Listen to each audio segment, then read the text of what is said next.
Bismillahirrahmanirrahim. Alhamdulillahirabbil alamin. Allahumma shalli wa sallim ala sayidina Muhammadin miftahi babi rahmatillah adada ma fi ilmillah salatan wa salaman daimain bidawami mulkillah wa ala alihi wa sahbihi. Allahumma shalli ala sayidina Muhammadin salatan taftahu biha lana futuhal arifin wa tufaqihuna biha fid din wa ala alihi wa sahbihi. Assalamualaikum warahmatullahi wabarakatuh. Sahabatku, saudara-saudaraku, kaum muslimin dan muslimat dimanapun antum berada, alhamdulillah kita bisa bertatap muka dalam keadaan sehat walafiat. Mudah-mudahan kesehatan lahiriah ini juga ditopang kesehatan batiniah, sehingga kita betul-betul sehat dalam arti yang sebenarnya di dunia sampai nanti ke jannah. Amin, Allahumma amin. Nah, menjadi manusia yang tenang. Pertanyaannya, kalau nggak jadi manusia yang tenang, mau jadi manusia yang seperti apa? Manusia yang kemerungsung kalau bahasa Jawa. Kemerungsung itu dalam bahasa Arabnya al-ajalah. Al-ajalah itu bukan tergesa-gesa. Walaupun salah satu arti al-ajalah adalah ketergesa-gesaan. Ketergesa-gesaan itu hanya salah satu wujud karena orang tidak tenang. Maka dikatakan dalam sebuah riwayat, "Ata'anni minallah wal ajalah minasyaiton." Atau kama qala sallallahu. Bersikap tenang itu adalah berasal dari Allah, wal ajalah dan bersikap tidak tenang, lawannya ata'anni tadi, bersikap tidak tenang adalah dari setan. Karena itu kalau kita pengen jadi manusia yang hidupnya itu selalu dalam naungan Allah Ta'ala, pertolongan Allah Ta'ala, rahmatnya Allah Ta'ala, maka kita harus bisa menjadi manusia yang tenang. Nah, caranya bagaimana? Ini yang akan kita bahas bersama. Insya Allah, doakan saya dikasih ilmu yang manfaat, sehingga antum bisa mendengarkan, dapat ilmu yang manfaat, dan manfaatnya berkelanjutan sampai ke jannah. Amin. Allahumma amin. Walaupun pertemuan kita sesaat, pertemuannya nggak lama, mudah-mudahan manfaatnya selama-lamanya. Amin. Kenapa kita jadi tidak tenang? Jawabannya adalah karena kita merasa terancam. Terancam jabatannya, jadi nggak tenang. Terancam batas waktu pengerjaan tugasnya, jadi nggak tenang. Terancam batas waktu membayar hutang. Sudah tiba waktunya, duitnya belum ada, jadi nggak tenang. Ya, semua keterancaman itu membuat kita jadi nggak tenang. Kenapa kita jadi nggak tenang ketika terancam? Karena kita bergantung pada sandaran yang tidak boleh dijadikan sandaran. Jadi kita menggantungkan harapan kepada sandaran-sandaran yang tidak boleh dijadikan sandaran. Di mana Allah telah mewahyukan di dalam surat Al-Ikhlas, "Qul huwallahu ahad, Allahus samad." Katakanlah, hanya Allah yang Maha Esa. Kalau bahasa lugasnya, yang ada itu cuma Allah, yang lain nggak ada. Yang ada cuma Allah, yang lain nggak ada. Bosmu yang nggak ada, kemudian partnermu yang nggak ada, tabunganmu nggak ada, kepandaianmu nggak ada, semua nggak ada. Yang ada itu cuma Allah Ta'ala. Yang berlangsung itu ya hanya keputusannya Allah Ta'ala. Yang berkuasa ya hanya Allah Ta'ala. Yang bisa mengizinkan sesuatu terjadi hanya Allah Ta'ala. Yang bisa mencegah sesuatu agar tidak terjadi hanya Allah Subhanahu wa Ta'ala. Enggak ada yang lain. Qul huwallahu ahad. Katakan, hanya Allah yang ada. Cuman Allah. Nah, kalau sudah yang ada cuman Allah, Allahus samad. Allah adalah harapan, sandaran, Tuhan yang menjadi tempat bergantungnya segala sesuatu. Hanya Allah, nggak ada yang lain. Kalau udah begitu, kemudian kita jadi tercerahkan. Oh, yang bisa nolong hanya Allah. Yang bisa bantu hanya Allah. Yang bisa menyelesaikan masalah kita hanya Allah. Yang bisa ngasih kita rezeki hanya Allah. yang bisa hanya Allah. Yang mampu membuat jadi tidak bisa hanya Allah. Yang bisa mencegah hanya Allah, nggak ada yang lain. Disitulah kemudian kita menjadi tenang. Kenapa? Karena urusan sama Allah itu semua serba mudah. Nggak ada urusan sama Allah ruwet. Nggak ada susah. Semua serba mudah. Simple. Mau ketemu paling mudah ketemu Allah. Mau ketemu Habib Novel, susah. Ya mesti atur jadwal harinya. Udah harinya datang ke Solo, tiba-tiba Habibnya lagi ngaji online, nggak bisa nemuin tamunya. Ditunggu selesai ngaji online, tamunya ketiduran, Habibnya pergi ke mall, misal gitu kan ya. Wah tadi udah keluar Habibnya ke mall, susah nih mau nemuin Habib Novel. Muncullah kalimat, Habib Novel susah ditemuin. Tapi sejak kapan ada kalimat Allah susah ditemuin? Nggak ada. Nggak ada. Ngomong sama orang yang paling kita cintai, suami atau istri. Masya Allah. Untuk didengar itu susah. Udah ngomong sama suami berkali-kali, nggak pernah didengar. Udah ngomong sama istri ribuan kali, nggak pernah didengar. Tapi kalau ngomong sama Allah, nggak ada kata nggak didengar. Wa huwas sami'ul alim. Ya Allah maha mendengar, maha mengetahui. Allah mendengar. Iblis ngomong aja didengar sama Allah Ta'ala. Apalagi kita. Ya iblis tuh ngomong sama Allah didengar. Allah kalau udah maha mendengar itu nggak pilah-pilah. Yang ngomong itu wujudnya seperti apapun, wujudnya iblis, wujudnya setan, wujudnya siapapun, didengar sama Allah Ta'ala. Nggak dipilah-pilah. Allah maha mendengar. Jadi, kalau hubungan sama Allah, serba mudah. Diperhatikan nggak sama Allah? Allah maha melihat. Kira-kira Allah tahu perasaan saya nggak? Allah Al-Khabir. Ya. Sampai hal yang paling detil pun dari diri kita, Allah maha mengerti. Kira-kira Allah nanti berempati enggak sama saya ya? Huwar Rahmanur Rahim. Dia maha pengasih lagi maha penyayang. Lah yang enggak iman aja disayangin, apalagi yang iman. Huwar Rahmanur Rahim. Ya, dia Allah maha pengasih lagi maha penyayang. Saat itulah kita jadi tenang. Karena untuk berhubungan sama Allah, kita nggak harus ke kanan, nggak harus ke kiri, nggak harus ke depan, nggak harus ke belakang, nggak harus naik, nggak harus turun. Tinggal ini, hatinya nyambung ke Allah, selesai. Nah, kalau udah begitu, jadinya tenang. Nggak punya duit, mau bayar hutang. Ini contoh kasus ya. Karena saya banyak yang WA saya gitu, Beb, mau bayar hutang nggak punya duit, gimana ini? Jawaban saya dibayar. Habib ini aneh bener nih, nggak punya duit kok suruh bayar. Iya dibayar. Bayar hutang ini kan ada prosesnya. Proses nomor 1, jangan pernah percaya sama siapapun yang mengatakan kamu mampu bayar hutang. Enggak. Katakanlah kepada siapapun, saya tidak mampu membayar hutang saya. Yang mampu bayar hutang saya hanya Allah Ta'ala, tapi saya akan bayar hutang saya. Tugas saya adalah berniat membayar hutang. Yang nanti membuat saya mampu bayar hanya Allah, nggak ada yang lain. Jangan pernah percaya tabunganmu mampu untuk bayar hutangmu. Wah itu nanti langsung diuji. Tabungannya tiba-tiba habis. Anaknya sakit, habis tabungannya. Selesai. Naudzubillah min dzalik. Jangan sombong. Wah saya punya tabungan banyak, saya punya aset banyak. Sombong amat kamu. Nah, Tuhanmu, asetmu, tabunganmu. Sebentar dihancurkan sama Allah Ta'ala. Galaunya luar biasa. Jangan pernah mengandalkan siapapun dan apapun. Saya punya Allah, Allah akan lunaskan hutang saya. Saya berniat bayar hutang. Nomor 1 itu. Ya. Kemudian nomor 2 bagaimana? Minta. Jangan sombong. Yang penting usaha dulu. Salah kamu. Yang penting minta dulu. Karena usaha itu diantaranya memohon pada Allah Ta'ala. Itu usaha. Bagaimana Rasul mengajarkan SAW sebagai utusannya Allah? Utusannya Allah loh ini. Berarti kan wakilnya Allah. Saya kirim utusan ke rumah Ustadz Fakhrul Razi. Berarti wakil saya. Nah itu makna kesaksian bahwasanya baginda Muhammad SAW adalah Rasul, utusan. Ya. Rasul, utusannya Allah Ta'ala.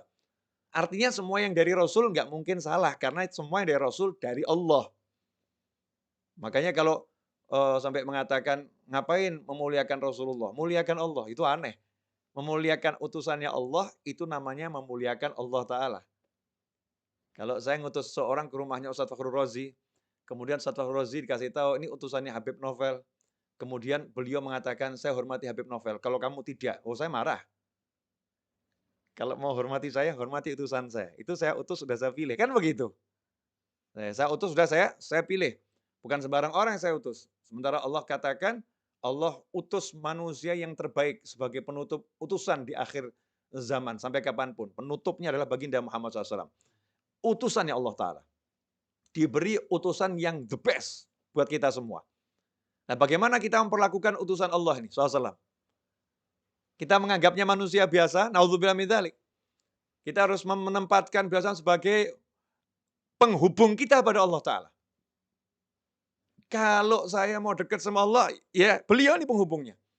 Kalau saya mau sukses dunia akhirat, ya ini yang punya semua informasinya ada pada baginda Muhammad SAW. Karena Allah berbicara dengan kita semua lewat baginda Muhammad SAW yang membumikan ajarannya Allah Subhanahu Wa Taala kepada umat manusia. Nah, Rasul ternyata ngajarin mudah. Mau hutang mau lunas, siapa yang berhutang dengan niat untuk melunaskan hutangnya, maka Allah akan lunaskan hutangnya. Siapa berhutang dengan niat untuk tidak melunaskan hutangnya, maka Allah akan hancurkan hartanya. Kama qala sallallahu. Ngeri. Bukan cuman nggak lunas tuh, bahkan hancur hartanya. Bisnisnya akan remuk semua kalau niatnya nggak baik. Tapi kalau niatnya baik, mau melunaskan hutang, Allah akan melunaskan hutangnya. Nomor satu itu. Kemudian nomor dua, suruh baca doa. Banyak sekali doa dan amalan dari Nabi Muhammad SAW. Ada yang menjadi amalan dibaca tiap pagi. Ada yang dibaca tiap selesai sholat. Amalkan semua itu. Yang amalan pagi hari diamalkan untuk pelunas hutang. Amalan selesai sholat diamalkan untuk pelunas hutang. Ya, kemudian apa lagi? Melunaskan hutang orang lain. Maksudnya kalau kita punya piutang nih, kita punya piutang, ya kita jadi manusia yang juga baik sama orang-orang yang nggak bisa bayar. Dah, kamu saya lunaskan. Kamu saya lunaskan. Walaupun kita masih punya hutang banyak ini. Tapi ini orang-orang susah semua, nggak bisa bayar. Kita lunaskan. Nah, nanti kalau kita udah begitu, ini tahap level awal dasar udah kita jalankan, maka rahmat udah datang tuh. Rahmati qaribum minal muhsinin. Rahmatku dekat dengan orang-orang yang suka berbuat kebajikan, orang-orang ihsan. Nah, tahap berikutnya mulai usaha. Ini tadi ya semua kan satu paket ya, jangan dipilah-pilah. Jangan dikasih jarak 2 tahun kemudian baru usaha, bukan loh ya. Bukan urutan waktu 2 tahun kemudian, 3 tahun, enggak. Segera langsung, usaha. Ini usaha saya untuk melunaskan hutang saya dengan izin Allah Ta'ala. Nah, nanti Allah akan apa? Walladzina jahadu fina lanahdiyanahum subulana. Wa innallaha lama'al muhsinin. Janjinya Allah Ta'ala, walladzina jahadu fina, dan barang siapa sungguh-sungguh menempuh jalan kami, salah satunya ini, sungguh-sungguh menempuh jalannya Allah Ta'ala dalam melunaskan hutang. Itu kan ya, salah satu contoh. Walladzina jahadu fina lanahdiyanahum subulana. Maka kami akan tunjukkan, kami bimbing. Kalimatnya itu lanahdiyanahum dengan lam taukid, nun taukid. Kami sungguh akan bimbing dia menempuh jalan kami. Enggak suruh jalan sendiri. Allah enggak cuma kasih jalan, ini jalannya terus jalan sendiri, enggak. Jadi kalau hidayah itu selalu dengan bimbingan, guide, al-hadi. Selalu bimbing, enggak ditinggalkan. Dibimbing untuk menempuh bukan satu jalan, jalan-jalannya Allah Ta'ala. Sehingga orang yang sudah menerapkan syariatnya Nabi Muhammad SAW tidak akan pernah kehilangan ide, tidak akan pernah kehabisan cara, tidak akan pernah kehabisan jalan, karena Allah bukan bimbing dia satu jalan, Allah akan bukakan miliaran jalan. Nih. Nah kalau begitu ya tenang saja. Lawang dikasih tahu sama Allah solusinya segitu banyak kok. Masa nggak tenang? Bleng. Nah yang ada kan sekarang gimana? Pusing. Mata gelap. Nggak ada solusi. Gimana ini? Mentok. Taunya cuma satu jalan. Jalannya apa? Cari duit. Lupa sama yang ngasih duit. Yaitu Allah Subhanahu wa Ta'ala. Nah ini tenang ini kalau kita mau kembali pada Allah Subhanahu wa Ta'ala. Kalau kita nggak mau kembali sama Allah, nggak bakal tenang. Apapun yang kita andalkan akan buat kita susah. Apapun yang kita harapkan akan membuat kita menjadi galau, resah. Tapi kalau kita kembali pada Allah Ta'ala, bersandar sama Allah Ta'ala, maka selesai masalah. Contoh, ini contoh bersandar sama Allah. Kita masih ingat betul dalam hadis disebutkan, ada 3 orang berteduh di dalam sebuah gua, ya sebuah gua di sebuah bukit. Saat berteduh, tiba-tiba, ada batu yang jatuh dari atas gunung itu, menutup persis di mulut gua, tanpa celah. Ketiga orang di dalamnya tidak bisa keluar. Batunya besar. Ya naluri manusia berusaha menggeser batu. 3 lelaki perkasa menggeser batu yang besar. Gotong royong bertiga itu dorong, batunya enggak gerak, orangnya yang terpental. Dup, wah, orangnya yang gerak, batunya enggak. Kenapa seperti itu? Karena batunya terlampau besar. Apa yang dilakukan? Apakah bersandar pada kekuatannya? Apakah bersandar pada tenaganya? Itu yang menyelesaikan masalah?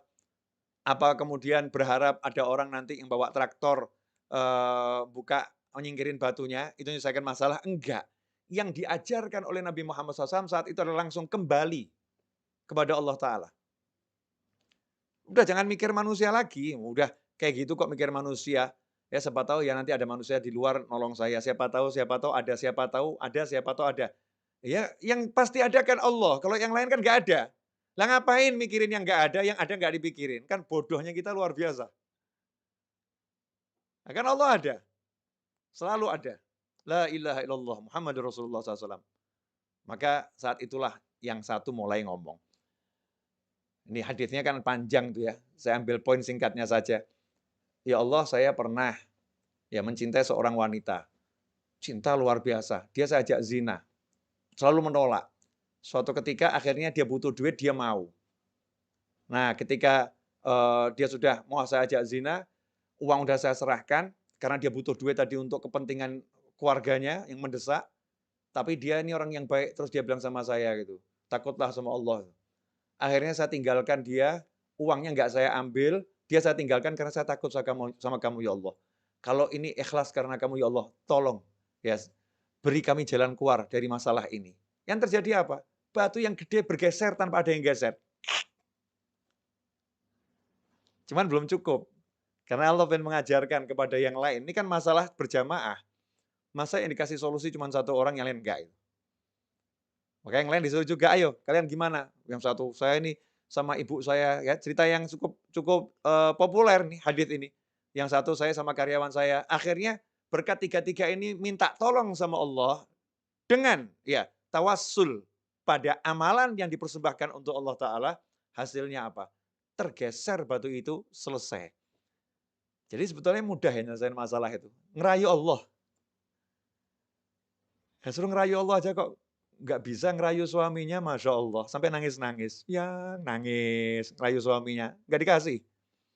Tolong yang beliin handphone yang. Udah nangis nggak dikasih. Sakit itu. Ngerayu istrinya. Ayo yang pindah rumah gitu ya. Di rumah orang tua saya, ikut orang tua saya. Suaminya yang ngerayu istrinya. Sampai nangis. Istrinya tambah marah-marah. Pinter ngerayunya, gagal juga. Ya sakit hati. Nah ini kalau kita merayu Allah Subhanahu wa Ta'ala, Masya Allah, merayu Allah itu mudah. Allah itu dirayu dengan oleh hambanya itu senang gitu. Karena Allah maha mencintai. Ya Allah maha mencintai. Jika kalau ada yang merayu Allah, Allah senang. Ya tinggal kita bermanja-manja sama Allah Subhanahu wa Ta'ala. Ya Allah, wah cari duit susah ya Allah. Ini kata orang-orang cari duit susah ya Allah. Tapi kalau carinya dari kamu nggak pernah susah kan ya Allah. Ya, please ya Allah, ini saya lagi mau jualan barang nih ya Allah. Cuman hasilnya nggak banyak ya Allah. Saya mau jualan kamera, hasilnya paling 8 juta ya Allah. Cuman saya minta rezekinya 1 miliar ya Allah. Malaikat ketahuan, ini manusia yang pinter ini. Yang lain ngomong sama dia, ini orang ngelamun. Jual barang 8 juta kok minta rezeki 1 miliar. Ini orang ngelamun ini. Ini kata manusia yang ngelamun. Malaikat bilang, ini orang pinter ini. Karena dia mintanya sama Allah, bukan sama kamera yang mau dia jual. Dia mintanya sama Allah Subhanahu wa Ta'ala. Subhanallah. Tiba-tiba kameranya nggak laku, duitnya datang banyak. Dus, dus, dus. Ya, tiba-tiba. Nah, dari mana itu? Wa may yattaqillaha yaj'al lahu makhrajan wa yarzuqhu min haitsu la yahtasib. Siapa bertakwa kepada Allah. Jadi jangan terbiasa sama teori-teori yang diajarkan sama yang mengajarkan itu loh. Tapi terbiasalah dengan bukan teori, tetapi hukum pasti dari yang maha menciptakan kita semua, yaitu Allah Subhanahu wa taala. Hukum pasti dari utusannya Allah Subhanahu wa taala, yaitu baginda Muhammad SAW. Yang lainnya itu teori. Kalau Rasulullah SAW adalah hukum pasti. Kalau Allah hukum pasti. Teori banyak salahnya, perlu diuji. Tapi kalau hukum pasti, nggak mungkin salah. Karena itu wahyu ilahi dan sabda Nabi Muhammad SAW. Enak kan? Allah bilang nih sama kita semua. Ya, tapi yang diajak bicara yang iman loh ya. Kalau nggak percaya ya terserah, bukan mukmin. Oh, kita ini mukmin semua kan. Nah, mukmin diajak bicara sama Allah. Kalau nggak iman ya ngapain saya ajak bicara? Ini yang diajak bicara yang beriman. Wa may yattaqillaha, kalau udah bicara iman jangan pakai akal. Ini akal nih suka membuat orang yang beriman jadi rusak imannya.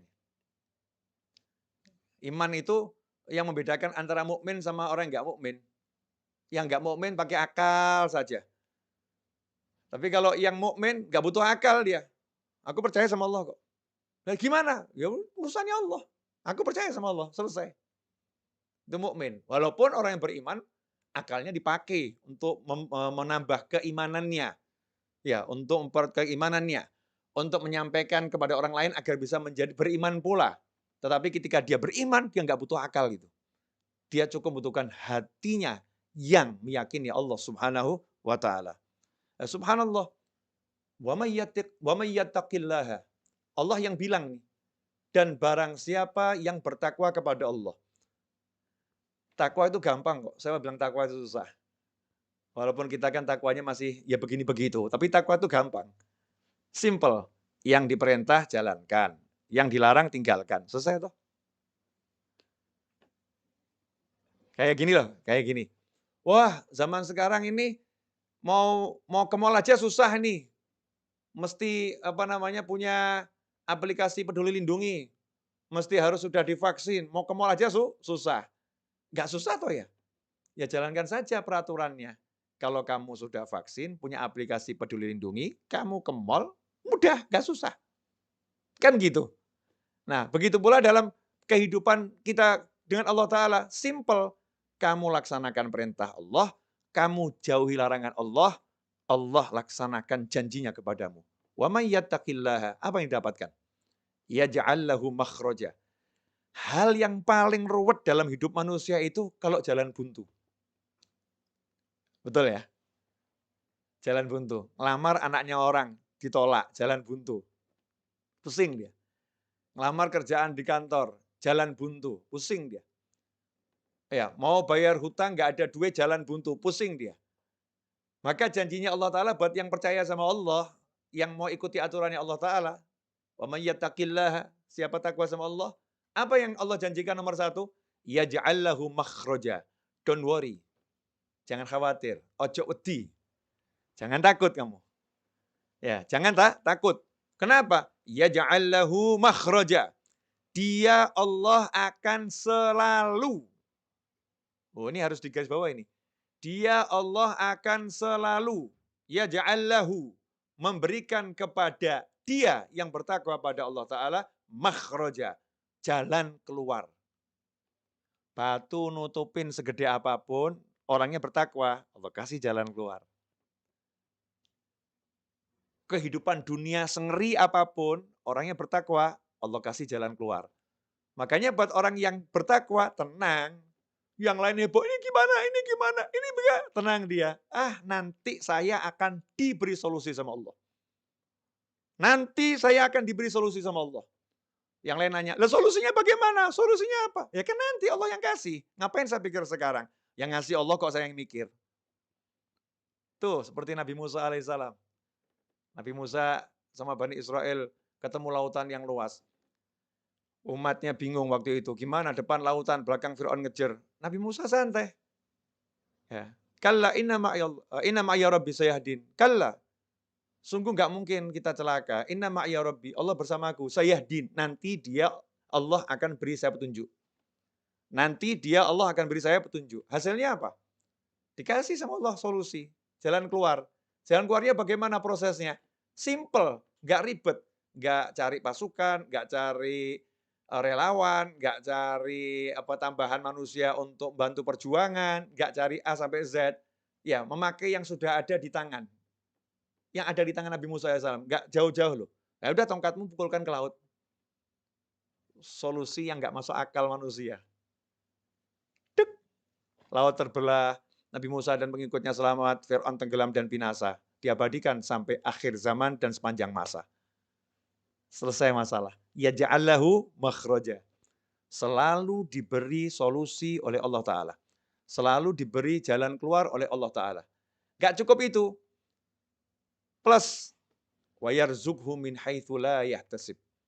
Dan Allah akan selalu beri dia rezeki yang gak pernah bisa diperhitungkan oleh dia ataupun yang lain. La yahtasib. Jadi orang yang dekat sama orang bertakwa ini kalau kalkulasi rezekinya pasti pusing. Udah lah, gak mungkin ketemu. Mau pakai jurus model apapun. Kok bisa ya? Kok bisa? Nanti kok bisa gitu. Karena Allah suka ngasih surprise sama hambanya yang bertakwa. Surprise. Surprise. Gitu. Allah ngasih kejutan. Nih.